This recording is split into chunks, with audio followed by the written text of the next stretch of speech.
بسم الله الحمد لله والصلاة والسلام على رسول الله وعلى آله وصحبه ومن اهتدى بهداه أما بعد.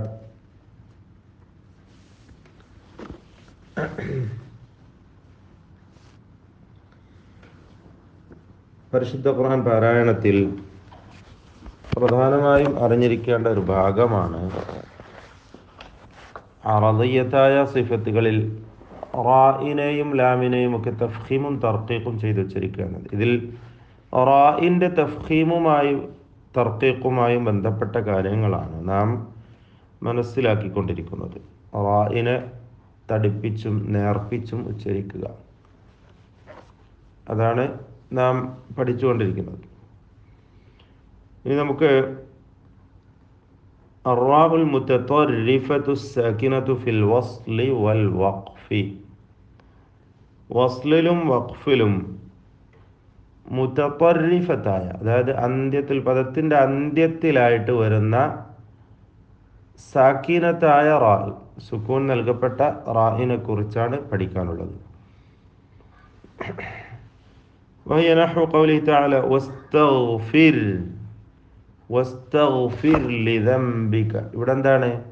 ഇവിടെ റാ അന്ത്യാക്ഷരമാണ്, ഈ പദത്തിലെ അന്ത്യാക്ഷരമാണ് റാ. അതുപോലെ വഅ്മുർ അഹ്ലക്, ഇവിടെയും റാ വഅ്മുർ എന്ന പദത്തിലെ അന്ത്യത്തിലെ അക്ഷരമാണ് റാ. അപ്പോൾ അന്ത്യാക്ഷരമായി റാ വരുമ്പോൾ, സാക്കിനായി വരുമ്പോൾ അതിൻ്റെ അവസ്ഥ എന്താണ്? അത് വസ്ലിലും വഖ്ഫിലും അങ്ങനെയാണ്. വഖഫ് ചെയ്യുമ്പോഴും ഇസ്തഗ്ഫിർ എന്ന് സുക്കൂനാണ്, വഅ്മുർ എന്ന് സുക്കൂനാണ്. ചേർത്ത് ഓതുകയാണെങ്കിലും അതേ അവസ്ഥ തന്നെയാണ്. അങ്ങനെയുള്ള റാകളെ കുറിച്ചാണ് നമുക്ക് പറയാനുള്ളത്. وهذه الراء ترقق بشرط واحد وهو وقوعها بعد كسرة. ഈ റാ ഒറ്റ ഷർത്ത് മാത്രം ഉണ്ടായാൽ അതിന് തർക്കീഖ് കൊടുക്കണം, ഒരു ഷർത്ത് മാത്രം. അപ്പോൾ ഏത് റായിനെ കുറിച്ചാണ് പറയുന്നത്? അർറാഉൽ മുതതർരിഫതു സാകിന. അങ്ങനെ തന്നെ ഓർക്കണം. ഒരു പദത്തിൻ്റെ അന്ത്യത്തിൽ വരുന്ന സാക്കിനത്തായ റാ, ഒരു പദത്തിൻ്റെ അന്ത്യാക്ഷരമായ സുക്കൂൻ നൽകപ്പെടുന്ന റാ, അതിനൊരൊറ്റ ഷർത്തുണ്ടെങ്കിൽ തർക്കീഖാണ്. എന്താണ് ആ ഷർത്ത്? وقوعها بعد كسرة وهو وقوعها بعد كسرة. കസ്റത്തിന് ശേഷം അത് വരിക എന്നതാണ്. ഇകാരത്തിന് ശേഷം ആ റാ വരിക. ഏതുപോലെ ഖും ഫഅൻദിർ വറബ്ബക ഫകബ്ബിർ വസിയാബക ഫതഹിർ. നമ്മൾ മുമ്പ് മധ്യത്തിൽ വരുന്ന, പദത്തിൻ്റെ ഇടക്ക് വരുന്ന ഫിർഔന്, ശിർക്ക് പോലെയുള്ള പദങ്ങളെക്കുറിച്ചൊക്കെ പറഞ്ഞിട്ടുണ്ട്. അവിടെ റായിന് സുക്കൂനും മുമ്പിൽ കസ്റും എന്ന് പറഞ്ഞത് മധ്യത്തിൽ വരുന്ന റായിനെ കുറിച്ചാണ്. ഇവിടെ നമ്മൾ പറയുന്നത് അന്ത്യാക്ഷരമായി വരുന്ന റായിനെ കുറിച്ചാണ്. ولا يضر وجود حرف الاستعلاء بعد الراء في هذا النوع. ഈ ഇനം റായിന് ശേഷം ഇസ്തിഅലാഇൻ്റെ ഹർഫുണ്ട് എന്നത് അതിൻ്റെ തർക്കീഖ് ചെയ്യപ്പെടുന്ന അവസ്ഥയെ ബാധിക്കുകയില്ല. لأنه أصبح مفصولا عنها كما تقدم. മുമ്പ് സൂചിപ്പിച്ച പോലെ ഇസ്തിഅലാഇൻ്റെ ഹർഫുമായി അത് മഫ്സൂലാക്കപ്പെട്ടിരിക്കുന്നു, വേർപിരിക്കപ്പെട്ടതാണ് എന്നതുകൊണ്ട്. അതായത് ഇസ്തിഅലാഇൻ്റെ ഹർഫ് ഒറ്റ പദത്തിലായി വരുമ്പോൾ മാത്രമാണല്ലോ തഫ്ഖീം ചെയ്യേണ്ടത്. മിർസ്വാദ്, ഖിർത്വാസ് പോലെ നാം സൂചിപ്പിച്ചു. ഇവിടെ ഫസ്ല് വരുന്നുണ്ട്, വേർപിരിവ്. ഫസ്ബിർ സ്വബ്റൻ ജമീല എന്നതുപോലെ. വതുഫഖമു ഹാദിഹി റാഉ. എന്നാൽ പദത്തിലെ അന്ത്യാക്ഷരമായ സാക്കിനത്തായ റാ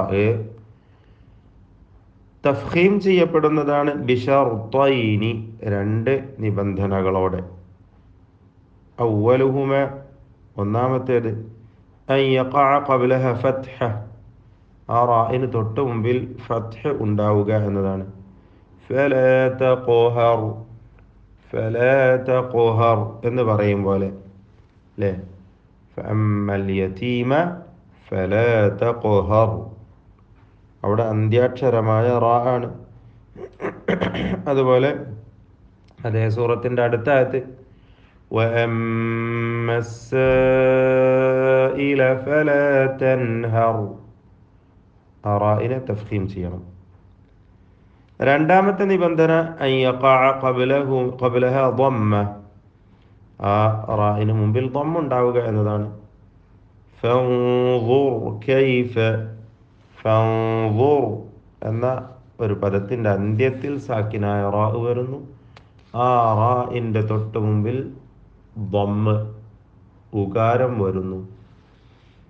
മറ്റൊരു ഉദാഹരണം സൂറത്തുൽ മുദ്ദസ്സിറിൽ തന്നെ വറുജ്സ ഫഹ്ജുർ വറുജ്സ ഫഹ്ജുർ ഫഹ്ജുർ ഫഹ്ജുർ എന്ന പദത്തിൽ അന്ത്യാക്ഷരമായ സാക്കിനത്തായ റായിന് തൊട്ട് മുമ്പിൽ ضم വന്നിട്ടുണ്ട്.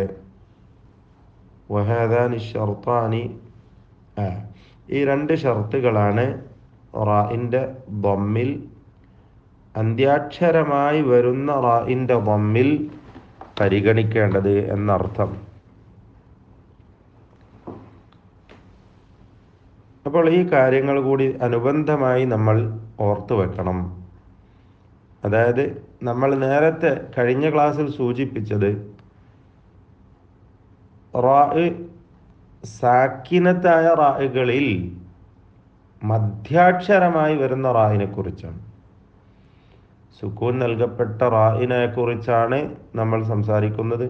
അതിൽ ആ റാ മധ്യാക്ഷരമായി ഒരു പദത്തിൻ്റെ മധ്യത്തിലായിക്കൊണ്ട് വരുമ്പോഴുണ്ടാകുന്ന അവസ്ഥ. എന്നാൽ ഇവിടെ അന്ത്യാക്ഷരമായി സുക്കൂൻ നൽകപ്പെട്ട റാ വരുമ്പോൾ എന്ത് ചെയ്യണം എന്നതിനെക്കുറിച്ചാണ് സൂചിപ്പിച്ചത്. ഒറ്റ നിബന്ധനയോടെ അതിന് തർക്കീഖും രണ്ട് നിബന്ധനകളോടെ അതിന് തഫ്ഖീമും ചെയ്യപ്പെടുന്നതാണ് എന്നാണ് ചുരുക്കി നാം മനസ്സിലാക്കേണ്ടത്. ബാറക്കല്ലാഹു ഫീ. ബിസ്മില്ലാഹ് അൽഹംദുലില്ലാഹ്.